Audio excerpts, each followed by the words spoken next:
Welcome to TMZ Live. In a few minutes, we're going to tell you about some pretty stunning testimony in the Tupac trial where Diddy is accused of putting a hit out or trying to put a hit out on Tupac. They made it sound like he's the mastermind. Right. Not Keefe D. But before we get to that, we're going to tell you something that's really shocking. You know about Kim Zolciak from Real Housewives and Kroy Biermann with their horrendous divorce.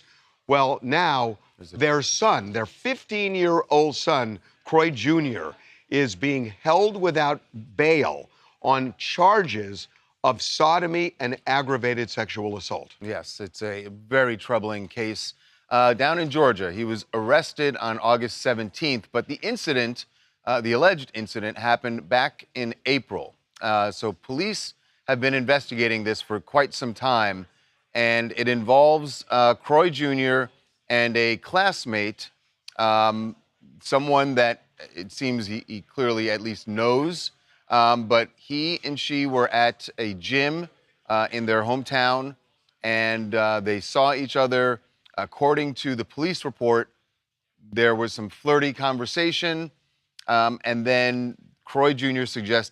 asked her if she wanted to go into the co-ed sauna with him, and she said yes, but to get there, they had to walk through, they call it the family changing room of this gym. And once they got inside that, the family changing room, she says that things changed dramatically, and that according to her, and she and her father went to police back in April and said that what happened is that they got physical, there was some fooling around, but at a point it went too far for the alleged victim, and she said no, but she says that Kroy Jr. persisted, and that forced her to have oral sex. Yeah, forced her to have oral sex, and as well that he digitally penetrated her. So he is being held without bail, and he has been charged as an adult. I'm kind of stunned, especially the no bail part. But they are treating this in the prosecutor's office. They're treating him as an adult. And we've been speaking to Kim and her lawyers all morning long. She tells us that he voluntarily took a polygraph test. She claims that he passed this test with flying colors. Kim is also alleging to us that this woman, this victim. So we should hold on. We have her full statement because we want to. Again, these are allegations that have been made, and there are some other details here, but we want to stress that these are allegations. Nothing's been proven against Kroy Jr. Kim says the allegations being made against my son are nothing short of reckless and deeply troubling. He categorically denies being involved with this woman or engaging in the conduct she has alleged. My son voluntarily took a polygraph examination regarding these allegations and passed. Additionally, an examination was conducted and no DNA belonging to my son was found. When she says that second examination, the alleged victim went to a hospital and was seen by doctors. They did not find any male DNA during her exam. Now, Kim is also saying that this isn't the first allegation she's made. Right. They're claiming that this woman, this victim, has allegedly accused two other people of similar allegations. They seem to have some kind of proof, possibly. Well, who knows? Would assume, she's saying that, but we should say the police have not confirmed that. That is not verified. Well, but these are all allegations. I mean, look, course. Everything's an allegation right now. There's a charge based on apparently some investigation that the police did. Months of investigation. This allegedly happened back in April. So the prosecutors are making allegations. She's coming back with her own. If it's true that similar allegations have been made in the past, it's certainly something that they would all consider. Of course. But it's still stunning to me that he is being held without bail. Even being tried in as an adult, I kind of get, but the without bail is usually for something like murder. Mm-hmm. And this really. And maybe he has. So he was arrested on August 17th. It is possible that he has not had a bail hearing yet. No, they probably have. Wait, what's today? The 20th? No, he definitely Monday. He went in They would have had a Monday. bail hearing. They would have had a bail hearing. It's pretty stunning. Our chat right now is saying that I know Kim wants to defend her kids, but to put out a statement so soon is weird, regardless of having a polygraph, because those aren't always accurate. And if she wasn't actually there, how does she truly know what happened? I disagree with you. I disagree with the chat that, if somebody, look, prosecutors come out with their allegations and they're as strong as they possibly can be when they write it out. And a lot of times it's very difficult to unscramble an egg.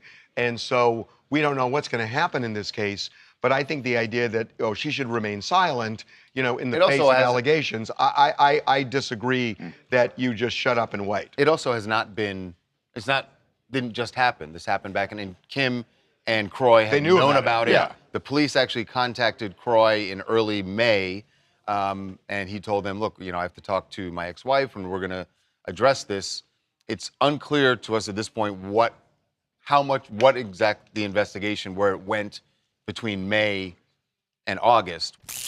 I am Allison from Los Angeles, California, and I'm definitely shocked by the allegations. Of course, these are all allegations, so we can't determine what actually happened. Now, we're definitely used to seeing this family in reality TV drama, but this is completely different from what we're used to. So we can't really determine what actually happened because this does involve teenagers, so it is a touchy subject. But I believe that the legal process would definitely give us more answers to our questions. I just want to say one other thing, because we were shocked by this when we saw the documents. They list his name, they list the woman's name. It's just different. And I guess in Georgia, and maybe, I don't know if it's because of those are the rules in Georgia or that he's being tried as an adult. I don't know. I was really stunned because it doesn't happen that way in California. Yeah. Some really alarming testimony, shocking testimony in the trial of Keefe D, the man accused of masterminding the murder of Tupac Shakur 30 years ago. Because now Diddy's name has been mentioned. And we've heard this leading up to the trial, but now the testimony actually came from a former LAPD detective who testified to a conversation he had with Keefe D. Darren Dupree says that Keefe D told him that Diddy was the one who offered money for the execution of Tupac Shakur. So we heard this back in 2008. This is not new, but the fact that it was introduced into the trial is really stunning. So right off the Sunset Strip, there was a famous deli where Keefe D and Diddy were apparently sitting, and that's when Diddy said, $1 million you get, kill Tupac. So here is the testimony of Darren Dupree. Sean Puffy Combs was supposed to have given money to Zip Martin to give to Mr. Davis for payment of the Tupac murder. Fast forward, we go to Mr. Davis. He says he can rekindle that relationship with Mr. Zip Martin and get him to talk about the money that was given from Sean Puffy Combs to Mr. Martin that never got to Mr. Davis. You brought up the fact that Mr. Davis said, basically, Sean Puffy Combs solicited the murder of Shogun Tupac during the course of that conversation. Yeah. Did he tell you where that conversation occurred? It's a deli called Greenblatt, still there on Sunset in Hollywood in Los Angeles. So it's actually not still there. It's not there, but the thing I find really interesting about this is I think, in a way, this could work in Keefe D's favor because that money never exchanged hands. Right.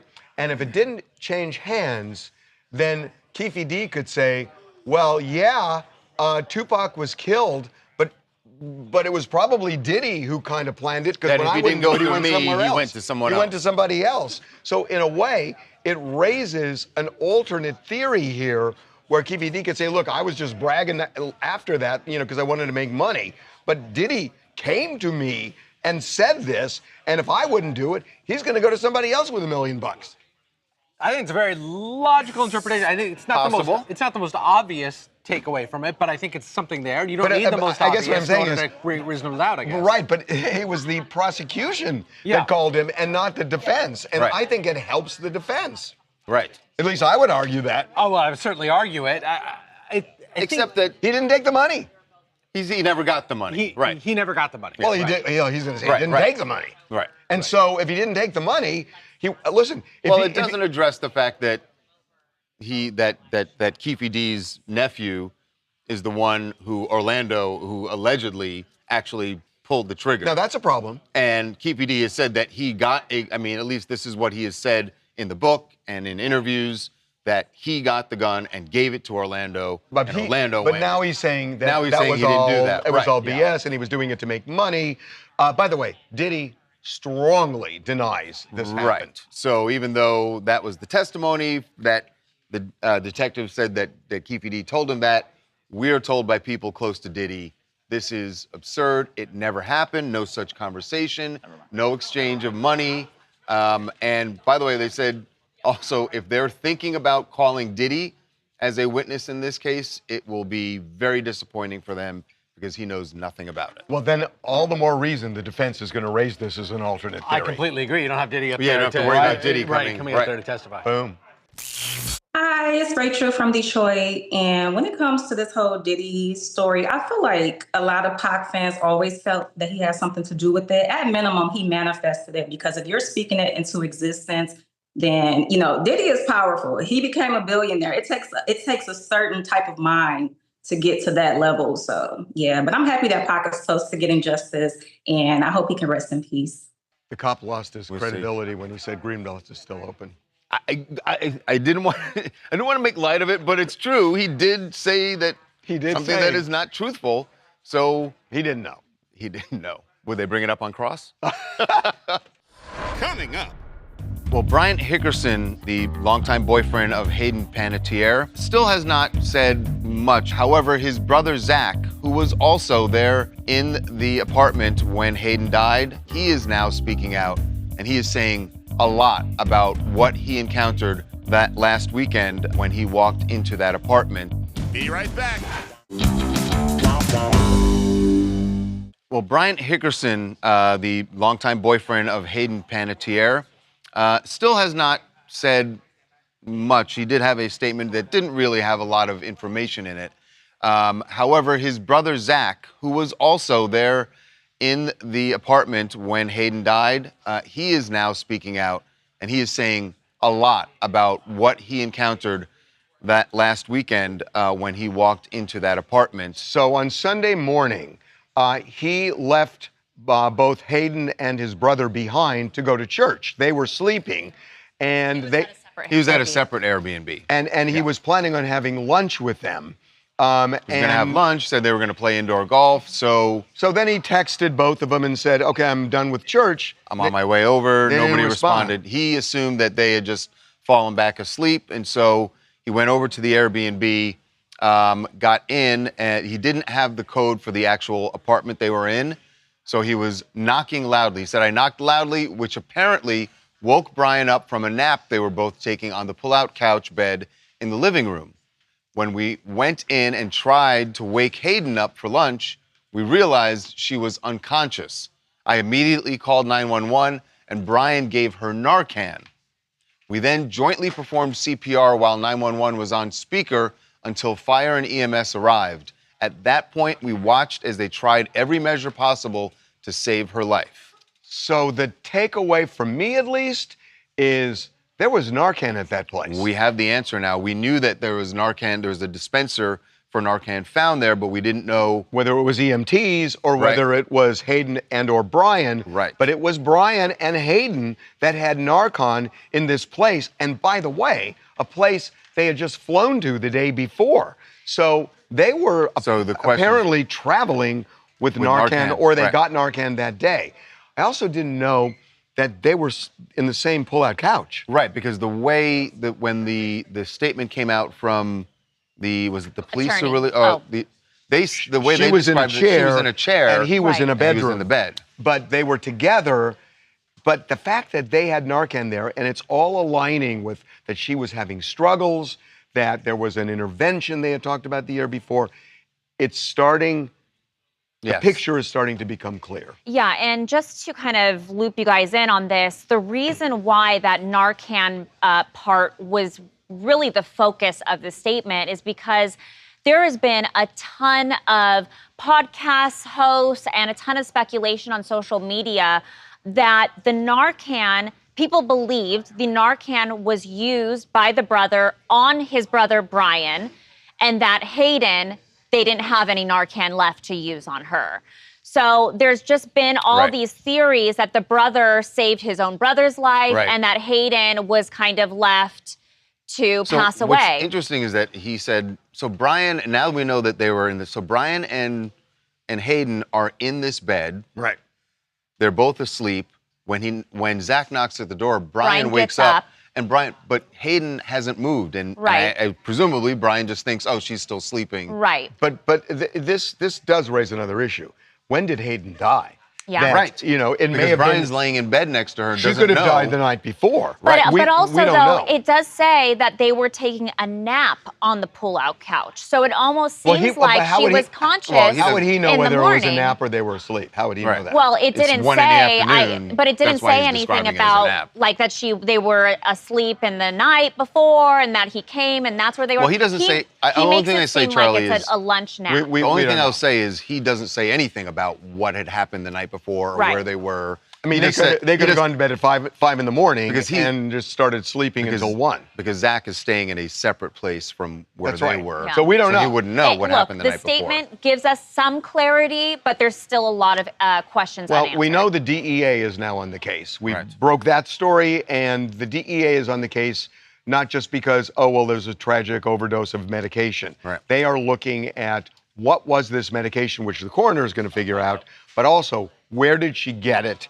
And with this Narcan, I think, is a huge deal. Well, our chat agrees, and they're kind of asking the question now: doesn't him having Narcan show that he knew that this could have happened, that all this was possible from the drugs that they were taking? And then why would he go to sleep if he knew that that was a possibility? That is a rational thought to think that if they have Narcan there, the only reason someone has Narcan is if you are doing things, and I don't know if they did it that night, but it means if you carry Narcan with you, you're doing it because you know that you're doing things where you might need it. 100%. And by the way, we don't know it was that night. I mean, they may just be traveling with Narcan everywhere they go. And we don't know what they were doing the night before or that morning. So, you know, again, Zach can only add so much. But I'm telling you, this Narcan is a gigantic clue that Hayden was having substance abuse problems, which is what we kind of knew anyway. Yeah. But this really reinforces it. Katie Pope, Los Angeles, California. I would agree with your assessment on the Narcan. I mean, that is a huge clue here. I mean, I don't know if that's related to her back pain, which I know her team has stated on multiple occasions. It's the only thing I can kind of come up with as to why she may have had Narcan. But again, I don't know enough about Narcan, but this is horrible and tragically sad. Yeah, I mean, the big missing piece of the puzzle is we don't know what they were doing that night before. Or that morning. That morning, or that where morning. they were. Because remember, it was 1 o'clock in the afternoon. Right. They could have been up till 5 or 6 or 7. We don't know. Yeah. And Brian doesn't know because Brian wasn't staying there. Or Zach. Zach rather. Yeah. And as far as we know, Zach was not there the night before. We don't know. Right. There's a lot we don't know. Coming up. Well, the defense has rested in the Lindsay Clancy case. One of the things that we've noticed this week happening outside of the courtroom, the crowds of people there to support Lindsay Clancy. There is an issue of postpartum depression, which the mental health system in our country has not addressed, and they feel using this trial and that she and the children are victims of that. Be right back. TMZ's got every freaking thing. Big celebs, big stories, big events. Donnell Rawlings took TMZ DC on a city tour. You know what the irony of this is? A black man takes a white person to the White House. It's TMZ. Well, the defense has rested in the Lindsay Clancy case in Massachusetts. And there are going to be, I believe the prosecutor is going to bring some other witnesses up for follow-up questions, but getting toward the end of this trial, one of the things that we've noticed this week happening outside of the courtroom, and we talked a little bit about this yesterday, the crowds of people there to support Lindsay Clancy. And they are, in fact, on the way into court yesterday, they weren't just standing there solemnly in support of her. They were very, very vocal. And this is a group that is not just the people standing there, but there are a lot of people in social media with similar sentiments. And this does not have to do with in any way saying that what she did was right, because virtually no one could say that. Right. But that there is an issue of postpartum depression, which the medical system, the mental health system in our country has not addressed. And they they're feel using this trial and that as, she and the children are victims of that. Right, and they believe this trial is a perfect way to shine a light on that. So joining us right now, a woman who helped organize the supporters of Lindsay Clancy outside the courthouse, Renee Kimball. Welcome to TMZ Live. Thank you. Thank you for having me. So Renee, you have a story that you think is similar to Lindsay's. Why don't you explain? Not similar, but I will say that when I had my son at 19 years old, shortly thereafter, I started struggling with symptoms of anxiety and depression. The word postpartum was never said to me back then. It was never brought up, which I think is a problem in itself. And throughout my adult life, I have struggled with symptoms of anxiety and depression. So you've seen, I'm sure, Renee, you saw the trial going on. You got a group together to go down there. But beyond the group that you have out at the courthouse, and there are hundreds of you, and that is impressive, there are way more than that who are online. And I've seen some of these videos that there are women now posting videos of themselves while they're really in crisis, sometimes crying, and you can hear children crying, but saying that they are now sharing their struggles with postpartum. Have you seen some of those videos, and what do you think of this trend? I have. I've seen the videos. I've had a lot of people reaching out to me and sharing their story with me. And at the courthouse yesterday, a lot of women were coming together and sharing their stories with each other and embracing each other, and it was beautiful to see. I think that many of these women have been sitting with this in silence, and yesterday gave them a way to come together and express it out loud. There are some people who are looking at what you and your group and people online, they're looking at it with alarm because, and I'm not arguing one way or the other, I'm really just asking you to address it. They're saying that in a way, by showing support, it in some way justifies what Lindsay did, and that it almost gives people permission to act out their darkest thoughts. What do you say to that? Yeah, I've heard that. I think it's important that everybody knows that the children are at the forefront of this stand. Mental health creeps up on people. It's uninvited. Lindsay didn't ask for psychosis or for postpartum. It intrudes in daily life and it overstays its welcome. And unless we do something about it, unless there's systemic change, many more tragedies could happen and many other children could face what Lindsay's children have faced. So this is for the children. It's for children everywhere. It's for people everywhere. And I totally understand what you're saying about the systemic change, because it is something that, you know, we grew up like, I know the words, and I know what you're saying, that nobody ever used those words when you were going through it. And the videos that people are posting and hearing Lindsay's story, hearing the testimony, it definitely brings it to life for a lot of people, and they are understanding that it is very real. It is also really troubling to see sometimes, I think, when people look at the videos online that we were talking about, to see a mother so distressed, but also that there's a child there that is distressed, and that the mothers are admitting they don't know what to do. I think it's troubling for people who watch that, and their thought, as you were saying, is about the children. And so when you watch those videos, you immediately hope that the children in those videos are going to be okay.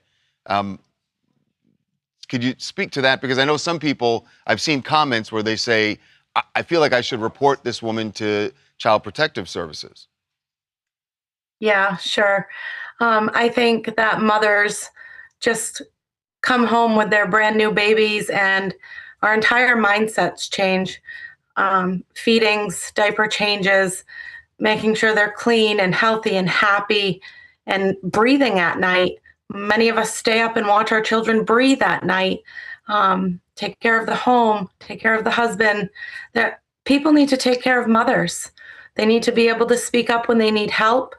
They need people to help them alleviate that burnout. And mothers are taking care of everyone. People just need to really step up and start taking care of these moms. Finally, what's justice to you in this case? Should Lindsay be convicted of something less than murder? Should she be acquitted? What's justice?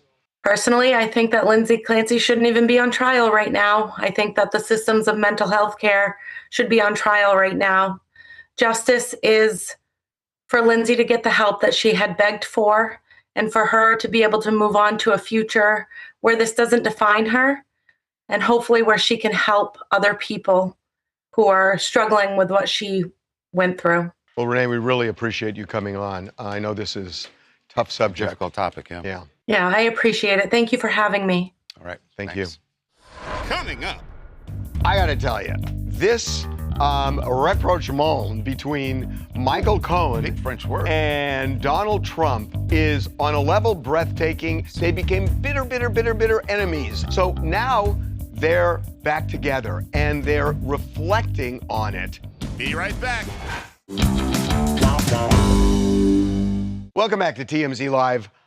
I got to tell you, this rapprochement between Michael Cohen Big French word. and Donald Trump is on a level breathtaking, and then on another level so obvious. Totally makes sense. So obvious that Totally makes these were, I know something about this. Michael Cohen was the equivalent back then to, what's her name? Natalie. To Natalie. I mean, he was he had a law degree. He had a law degree, Right. and he fawned over Donald Trump. Yes. They became bitter enemies. And Michael Cohen said, you know, Donald Trump's a racist. Donald Trump is a con man. And right back at you, Michael Cohen, from Donald Trump. So now they're back together and they're reflecting on it. And the way they are doing gyrations to explain why they've come back together is unbelievable. I want to go back to 2016 if we can, because you and I have obviously traveled a pretty rocky road together. Do you remember, sir, when I went on CNN with Breonna Keeler and she told me that you were underwater in the polls, and I responded with those famous two words, says who, which became some worldwide meme. And good advocate, and then they weaponized you like nobody's ever been weaponized, like few have been. Well, maybe just you and I, sir. And you, yeah, me too, but I don't consider mine, mine was at a level that nobody's ever seen before. But they weaponized you. They weaponized a lot of people, and I respect the fact that you recanted everything you said, and that's a big thing that you did. So Trump is saying, enough about you. What about me? What about me? I had it worse. I had it worse, even though Michael Cohen did actually go to prison. It's so unbelievable. So look, Michael Cohen will not say squarely that what he testified to in the Stormy Daniels case against Donald Trump, where Donald Trump was convicted, was made up. He said he was pressured because he's walking the tightrope. Which is a little different from what the president posed. Right? The president posed it as you recanted. I don't think it's... Well, they're appealing the conviction right now. Right. And they want to use and are using Michael Cohen, saying I was pressured to try and get a reversal. Yeah. So that's clearly what Donald Trump wants out of this. Yeah. What Michael Cohen, I think, wants out of this. You know what he wants. He wants a pardon. Clearly, right. So he's in between a rock and a hard spot because, you say you lied in front of Congress and you potentially perjure yourself, you go back to prison. Right. You go back to prison. Say you didn't lie and Donald Trump's not giving you that pardon. So what do you do if you're Michael Cohen? It's very clear when the reason that President Trump said, it's great that you recanted. Yeah. It's great that you recanted. No, you didn't yet, but I think he's signaling to him that's what you better do at some point if you want this pardon. Right. And the pardon could be a pardon regarding all of this. Right. So then Congress wouldn't be able to get him. They wouldn't be able to get him for perjury. So, I mean, it just reeks of being transactional. But this is not just a Donald Trump thing. It is transactional. Oh, I agree. That's what I'm saying. Right. 1000% transactional. Right, it is. I mean, on a level, it's just so entertaining. Right. No, it is. That, I can't wait to listen to the whole thing. The whole thing. thing sounds like, you can just hear Michael Cohen just talk about hurling himself at the mercy of the court. Right. Do you remember when I did this, sir? I'm trying to be all buddy-buddy. Remember the good times we had? Ossoff's going to say, all he wants to do is talk about the ballroom and then travel with his friend Michael.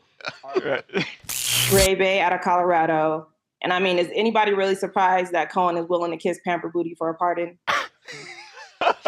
Pamper Booty?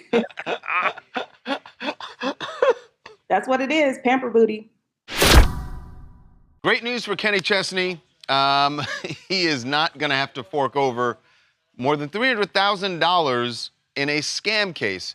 $300,000 that one of his fans wanted from him. This is a wild story, but an appellate court has just ruled that this fan cannot sue Kenny Chesney for this money. So what happened to her? You got to listen to this. This is we talk about people falling for scams all the time. So this woman, who apparently is a big Kenny Chesney fan, somehow gets connected online with a guy who says he's Kenny Chesney, but he needs money to do a music video. Right. So she starts ponying up money. She ponies up more than $300,000.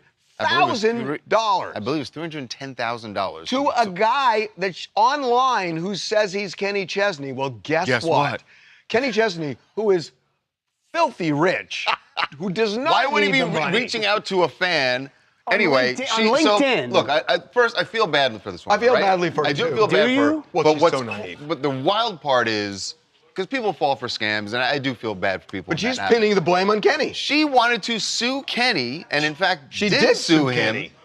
Sued him, saying that this is his fault because he didn't, as a lot of celebrities do, post something saying, beware of scammers posing as me. She also went after the person who scammed her as well. So both of them. Okay. But, well, that guy that owes makes her sense. money. Yeah, that but part makes sense. But to blame that guy owes her Kenny. money. So she filed the lawsuit. It got thrown out. And then she said, you know what? I'm taking this to appeals court. And the appellate court also said, you got nothing. This has to do, in the law, it's called the duty to warn, duty of care. Duty? I know, and I'm not going to be juvenile like you for a second, okay? Oh, the one day you decide you're going to be an adult, and now I'm the, okay. Happens to be August 21st. Harvey, our chat is just saying that this is like so on her. You have to be a different level of dumb to give $310,000 to a guy like Kenny Chesney. On LinkedIn. On LinkedIn. I've never heard that's of like ridiculous. I've never heard of someone getting scammed on LinkedIn. Well, have you heard of Kenny Chesney being on LinkedIn? Well, he actually was. Well, he was asking for money for a music video. He needed to get to an award show and fix his instruments. Oh my God. Okay, that was the part. All right. The music video part, maybe you go like, all right, maybe I'll get a producer credit if I give him money. But he needs to repair his instruments? That was one of the things he should have been a needed. clue. I mean, the other problem is if this woman, we're not going to mention her name, but her name's in the lawsuit, and she's like a target now for any scammer because there's no way she could fall for this again. If she fell for that, I mean, it's not out of the question. She might even believe you're a Nigerian prince. Coming up. Our Princess Diana show, Celebrity Crime Scene Princess Diana. I am telling you that there is more about this car accident that killed Diana than you know. And there really is some evidence there might be some foul play here. Be right back.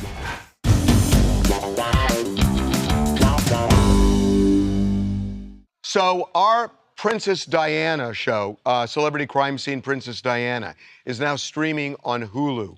And I am telling you that there is more about this car accident that killed Diana than you know. And there really is some evidence there might be some foul play here.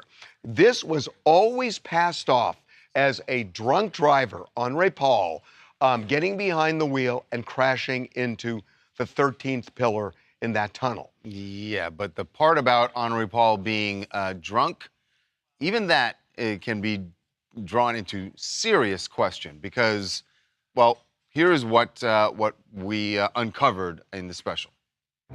Henri Paul's toxicology test showed he had a 20.7% carbon monoxide level in his blood, an abnormally high amount that would cause someone to be visibly incapacitated. So there's CCTV footage that clearly shows Henri Paul tying his shoes with no issues whatsoever. And you got to think about this.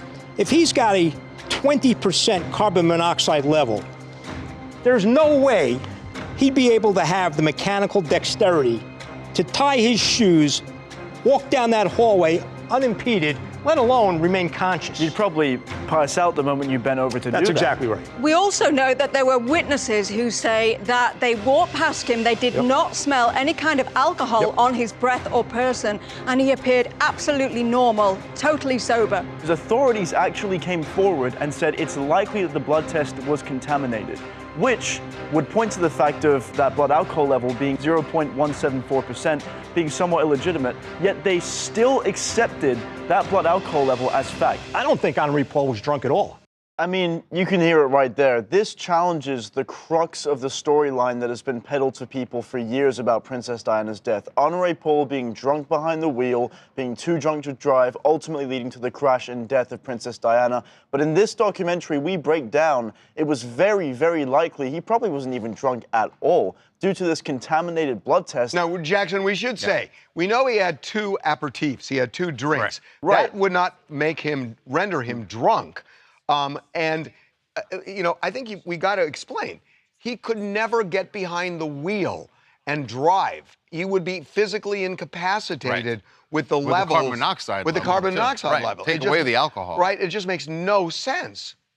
No. And yet, that's the official story. No sense at all. And I find it crazy how people, even at the Ritz-Carlton, before Henri Paul got behind the wheel, were walking past him, didn't smell any alcohol in his breath. He was walking in a straight line, not stumbling around, speaking in coherent sentences. There's CCTV footage of him tying his shoe. And I think this is just a tidbit of the many things we get into, one of the many details that just don't line up about this crash at all. So you can watch Celebrity Crime Scene, Princess Diana. It is now streaming on Hulu, and it will blow your mind. Coming up. Well, Kendall Jenner and Jacob Elordi are kind of ready to go official. No, this is official. The reason that they're in London was for his premiere, his movie Dog Stars. Right. She did not go to the premiere. Be right back.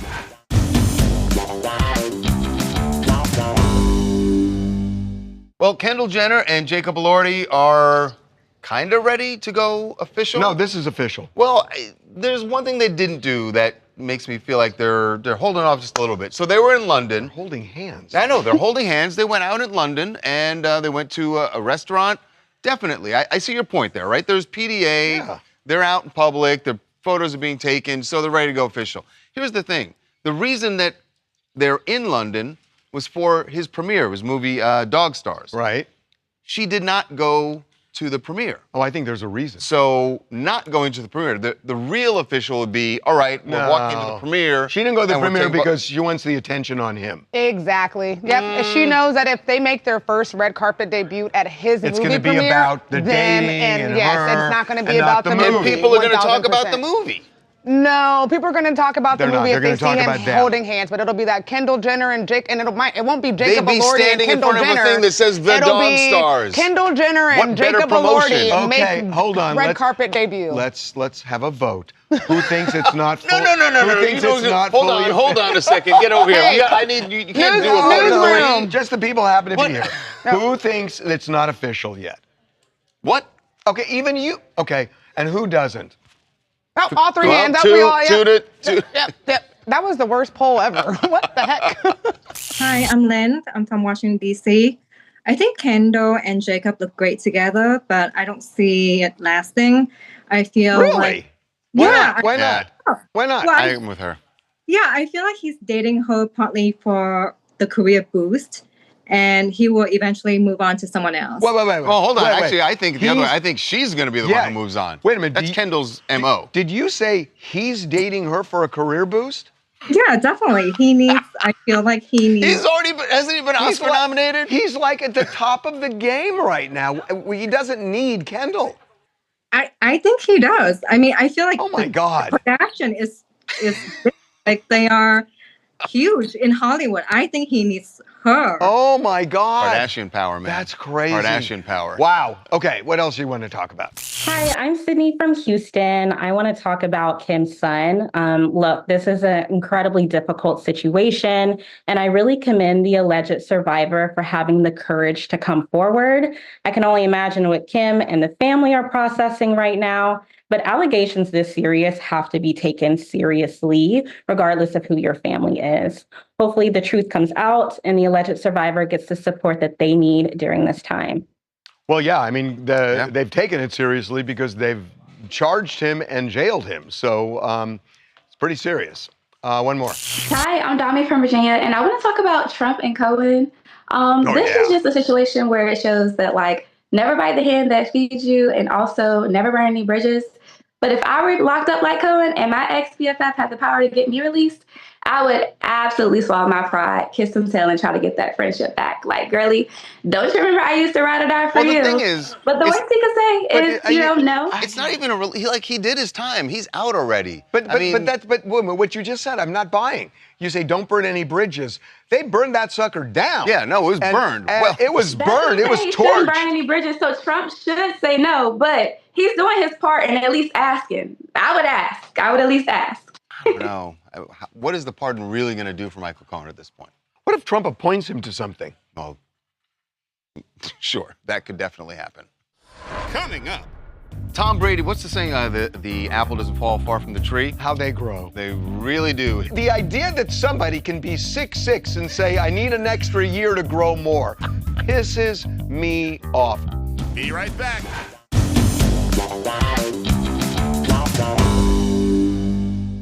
Well, Tom Brady, what's the saying? The apple doesn't fall far from the tree. How they grow. They really do. His son, Jack, has graduated high school, but he is doing what they call a post-grad school. It's not grad school. It's not grad school. It's post-high school. It's like a gap year between high school and college, except he gets a lot of athletic training as well, and Jack definitely has that gene from dad. So he's 6'6", and the idea here, I think, because But not in football, he's playing basketball. Right, we're going to talk about this next week, but he could grow to 6'8". Between 6'8", now and then, 6'9", sure. He'll have better chances for getting recruited, and at a good college, and then go into the pros. But this is becoming a thing. And I'm sure he's probably working with the best of the best on his basketball game for the next while he's in this program. That's crazy, though. And then you get then you'll get recruited to a better school. Okay, the idea that somebody can be 6'6" and say, I need an extra year to grow more, pisses me off. Have a good weekend.